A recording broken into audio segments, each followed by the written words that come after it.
So today I am reviewing 28 Pausa and Pausa or Pausa. I'm not sure how to say that. I guess it's a review of both and comparing the two. I think these are one of the better Chanel Les exclusives. They're kind of underrated. So first thing I noticed just by looking at the back of these is the old Chanel EDTs were 2 ml samples and the new ones are 1.5 ml. So that kind of lets me know Chanel's been cheaping out a little bit, I guess, giving smaller samples. I'm okay with that. 2 ml is preferred, of course, but 1.5 ml is like minimum, I think, to really get to know a fragrance. A lot of these new designers give you like less than 1 ml a lot of times. But anyway, so what happened was on Macari, I bought 4 Chanel exclusive samples, and when they arrived, I noticed they were EDTs. I was expecting EDPs, and at first I was kind of let down because you know, I want to try the EDPs because that's what's in store, but I'm kind of glad now because I have these old EDTs to compare, use them as kind of a reference sense, I guess you could say. The seller had 4 other ones that I kind of wish I bought, but someone else received them. So these have to be, I'm guessing, 2016 or before, because Chanel switched over to the EDPs in 2016, I believe. Maybe 2017, I'm not sure. So about 7 years old these samples are. So that might affect them a little bit, I'm not sure. But the sample was full, so I don't think a lot of alcohol evaporated or anything. But anyway, the La Pausa, I've noticed, you know, at first I feel like I got kind of an iris from it, but the more I wear it, the more I feel like it's more of a vetiver scent, almost like Chanel Sycamore, but maybe an iris vetiver with like light vanilla in it. Sycamore is a weird one. I remember I used to really not like it, and then I really liked it, and now I kind of think it's kind of designery, kind of basic. Maybe when I really didn't like it, I smelled the old formulation, the EDT. I'm not sure, but it's okay. I just think there's better vetivers out there. Yeah, I'd prefer to wear like Frederic Mall's French Lover or even Roja's vetiver over that one personally. Arla Pausa, I'd prefer this over Sycamore. I think it's better. So the immediate difference, I think, is the EDP smells more like Sycamore. There's more vetiver in there. There's also vanilla added. You can really get that in the dry down. It's not overly bearing vanilla, but essentially La Pausa EDP is vetiver, iris, vanilla. That's essentially what it is. Very minimum fragrance ingredients. It's minimal. I would also say the EDP is stronger. After 30 minutes or so, the opening, the EDT is stronger. A lot of times that's normal. EDTs will project more at first. EDPs will last longer, have more longevity. They are different. The Chanel EDTs and EDPs are different. Every one that I've smelled, almost. With the EDT 28 La Pausa, the name's changed too. I don't know the story behind that, but with this EDT, the opening is more dusty, more vintage. Not as much vetiver as the EDP. No vanilla that I can notice. With the opening, the dry down, same thing, but not as dusty, not as vintagey. More similar on the dry down, slightly animalic on 28 La Pausa. I guess I saw in Fergenica the notes, or it has rose and leather in it. I'm guessing the leather is more animalic, or what's giving it the animalic feel to the fragrance. The opening, I do get a light rose, a light leather dustiness. They're essentially different fragrances, but on the dry down, they are similar. It's almost like a flanker or something like that.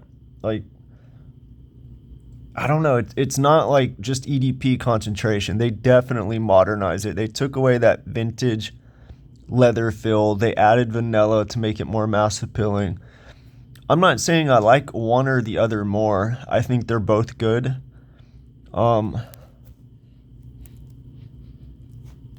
It's a tough one. If you want a vetiver scent, go with La Pausa EDP. If you like vetiver and iris, you're going to like that one. I mean, I guess you're more than likely going to have to go with that one unless you pay for the vintage EDT. Might be hard to find.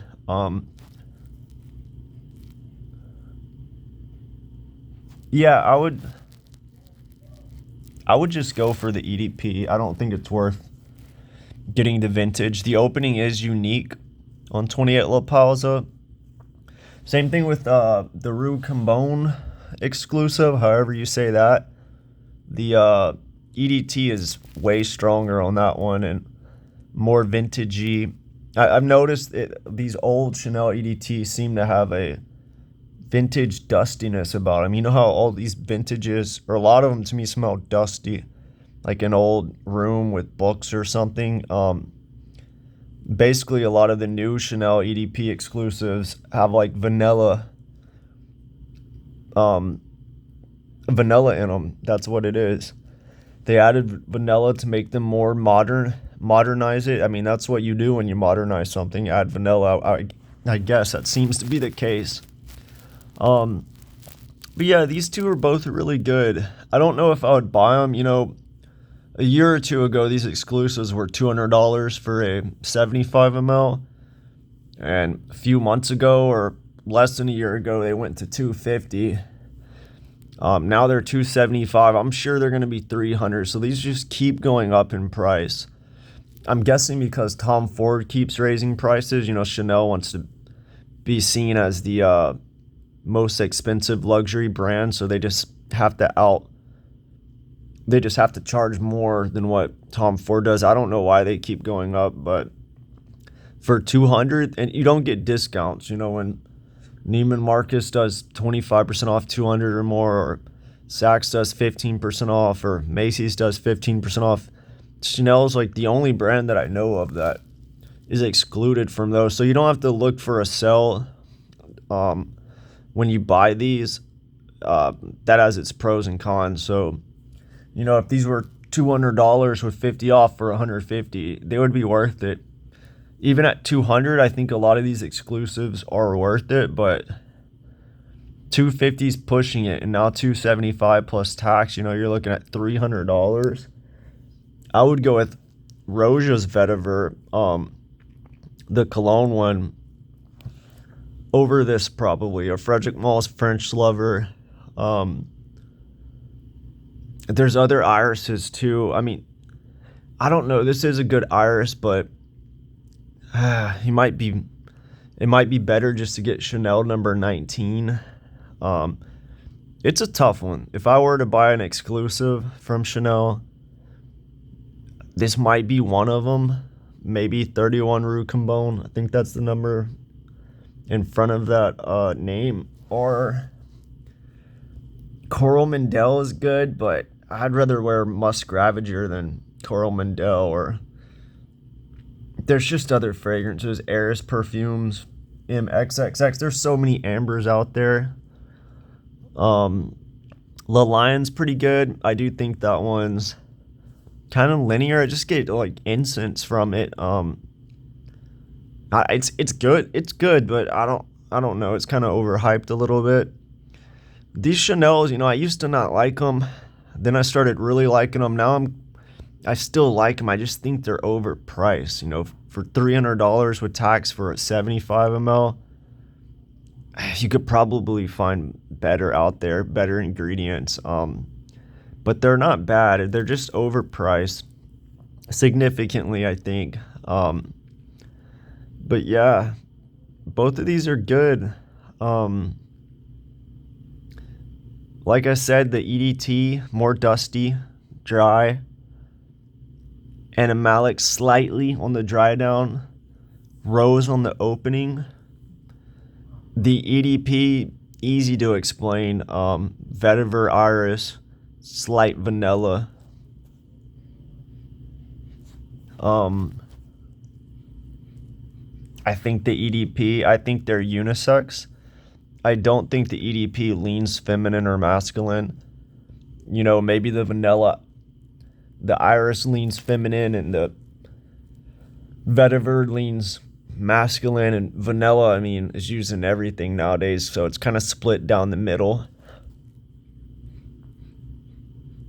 You know, on my skin may be masculine, but a girl's skin may be feminine. I don't know. I do need to wear these on clothes. I have noticed skin doesn't last as long as clothes. Everyone says to put on skin, and yeah, it develops, but for me, it goes to the dry down really quick. Whereas on clothes, you know, I can still smell it strong after 12 hours, fragrances. So I'm gonna start wearing on both and seeing if there's any difference. But yeah, I'll do more comparison on these EDTs versus EDPs and reviewing a lot of the Chanel's exclusives in the future. I just thought this would be an interesting video. I've maybe only seen one or two videos comparing these on YouTube.